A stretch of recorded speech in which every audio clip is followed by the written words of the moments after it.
ugma kamo kanako inyong kumanon ang akong mga sulit. So ang Dios mga kaigsunan, gugma gyud. Dili gusto niya nga ang tao pugson sa pagpatuman. So ang gusto sa Ginoo kinasing-kasing ragyod nga pagsugot ngadto sa iya.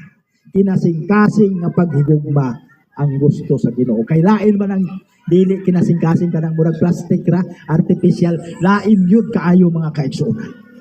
So ang gusto sa Ginoo kinasing-kasing mga pinangga ko mga kaigsunan nga mosunod ngadto niya. So niini nga taknaas ka butagon mga kaigsunan.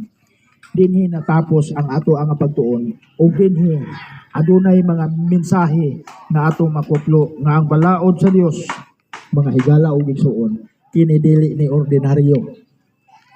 Dili ni ordinaryo nga gigamit sa Ginoo pagsulat. Ingon ang Biblia sa